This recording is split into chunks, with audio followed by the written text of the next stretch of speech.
Berhubung kemarin di komentar ada yang minta bahas tentang Vlad Tepes Romania, kali ini Mimin coba bahas dengan detail deh. Pernahkah kamu mendengar nama Vlad Dracula? Banyak yang mengira dia adalah Dracula sungguhan, tapi kenyataannya dia adalah raja kejam dari Rumania. Siapa dia sebenarnya? Yuk, kita simak fakta menariknya. Julukan Dracul sebenarnya milik ayah Vlad Tepes. Julukan ini berarti naga dalam bahasa Rumania dan diberikan karena dia anggota Ordo Naga, perkumpulan kesatria Kristen. Vladi yang dikenal sebagai Vlad Dracula terkenal dengan julukan Tepes yang berarti sang penusuk. Dia mendapat julukan ini karena kebiasaannya menghukum musuhnya dengan cara menusuk mereka dengan tiang kayu. By the way, kenapa namanya Vlad Dracula bukan Dracul? Karena dia mewarisi gelar ayahnya, otomatis disebut Draculea, yang artinya anak naga. Vlad Tepes lahir di Sighișoara, Transilvania pada tahun 1421. 2 tahun setelah Vlad Tepes, yang kemudian dikenal sebagai Dracula, lahir, situasi di Balkan memanas. Pasukan Turki Utsmania telah menyeberangi sungai Donau dan siap menyerang wilayah kekuasaan Raja Sigismund dari Hungaria. Raja Sigismund panik bukan kepalang, segera memerintahkan Vlad II Dracul untuk maju berperang. Vlad II yang dikenal sebagai Sinaga adalah seorang kesatria yang gagah berani dan berpengalaman. Dia memimpin pasukannya dengan gagah berani dan berhasil mengalahkan Turki Utsmania. Kemenangan ini membawa kejayaan bagi Vlad I. Dia diangkat menjadi Pangeran Wallachia, sebuah wilayah di Balkan yang saat itu menjadi rebutan antara Hungaria dan Turki Utsmania. Namun, kebahagiaan Vlad II tidak berlangsung lama. Hanya 7 tahun setelah memerintah, Turki Utsmania kembali menyerang Wallachia. Kali ini, Vlad II sadar bahwa dia tidak akan mampu mengalahkan pasukan Turki yang kuat. Dia memutuskan untuk mengambil jalan tengah. Dia menetralkan diri dan berpura-pura tunduk kepada Turki Utsmania. Hal ini membuat Raja Sigismund marah besar. Dia menganggap Vlad II sebagai pengkhianat dan mengusirnya dari Wallachia. Setahun kemudian, Vlad I kembali ke Wallachia dengan bantuan Turki Utsmania. Dia berhasil merebut kembali taktanya. Sebagai jaminan kesetiaannya, ia mengirim 2 puteranya, Dracula dan Radu ke Turki.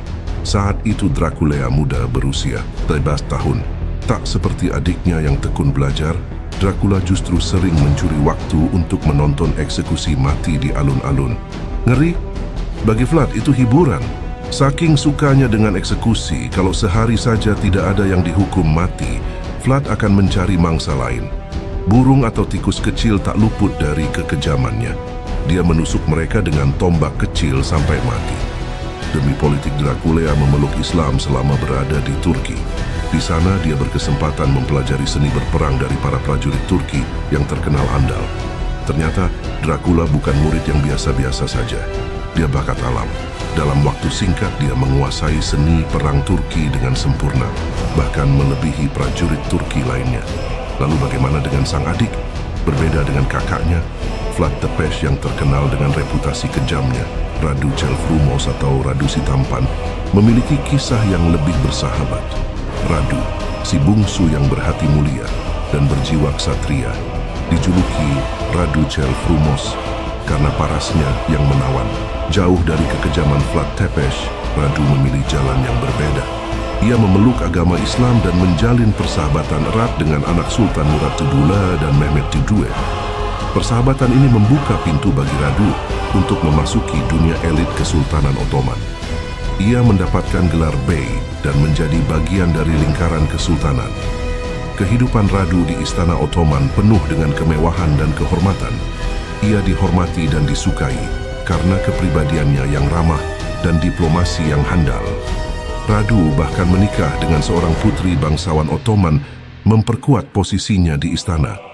Meskipun hidup di kemewahan, Radu tidak melupakan tanah kelahirannya.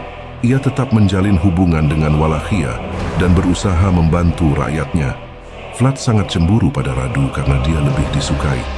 Diduga rasa cemburu dan dendam ini kemudian menjadi salah satu faktor utama kebencian Vlad terhadap Ottoman.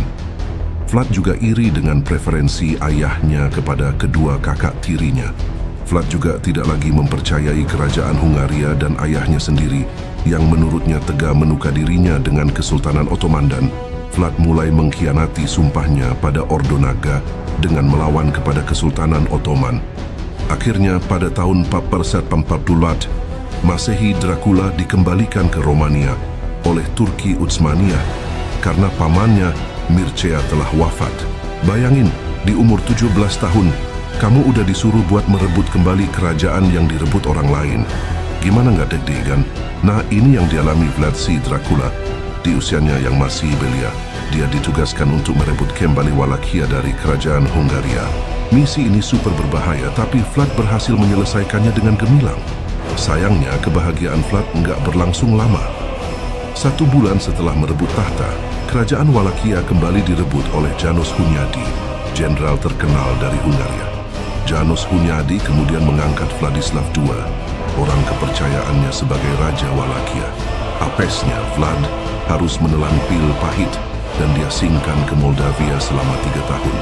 Namun, nasib berkata lain. Pangeran Bogdan Moldavia terbunuh dan Vlad terpaksa melarikan diri. Masa-masa pengasingan ini menjadi periode yang penuh misteri dalam kehidupan Vlad. Ada yang bilang dia bersembunyi di Transilvania. Ada juga yang bilang dia pergi ke Roma untuk bertemu Paus. Sementara itu di Wallachia, Vladislav Tuchulu pun mengkhianati János Hunyadi dan bergabung dengan Turki Utsmaniyah.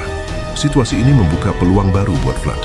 Dia pun mendekati János Hunyadi dan menawarkan bantuannya. János Hunyadi yang lagi pusing ngelawan Ottoman pun menyambut baik tawaran Vlad. Walaupun masih muda, Vlad ternyata punya pengetahuan yang luas tentang Ottoman. Hal ini membuat János Hunyadi semakin percaya sama dia. Ternyata, Vlad dan János Hunyadi punya kesamaan. Mereka berdua sama-sama pemimpin yang ambisius dan rela melakukan apa aja demi mencapai tujuan. Melihat potensi Vlad, János Hunyadi pun menaruhnya di benteng Sibiu di Transilvania. Dari sini, Vlad bisa memantau pergerakan Ottoman dan melancarkan strategi untuk melawan mereka.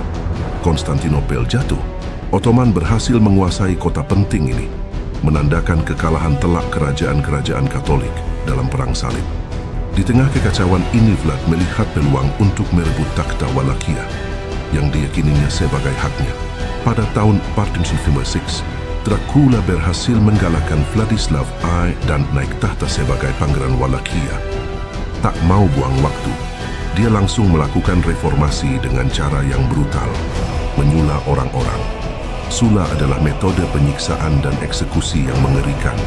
Tiang pancang sebesar lengan orang dewasa ditusukkan ke bagian dubur korban dan kemudian didirikan.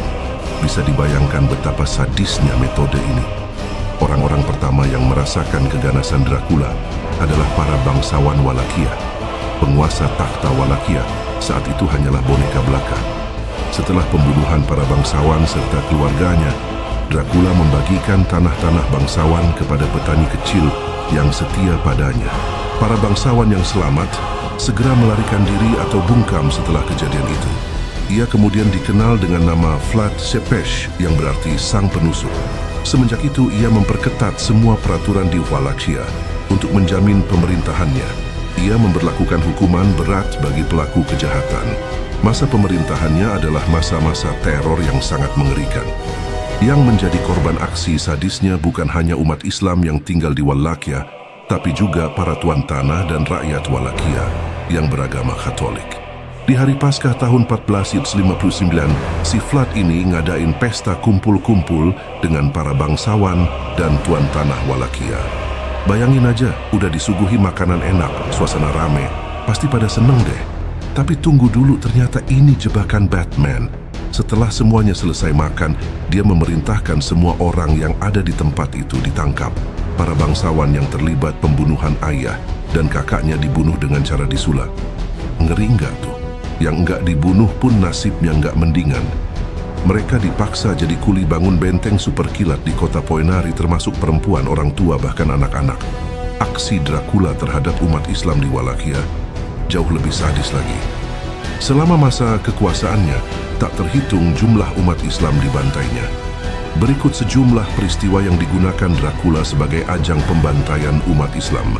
Pembantaian terhadap prajurit Turki, di ibu kota Wallachia, Tirgoviste.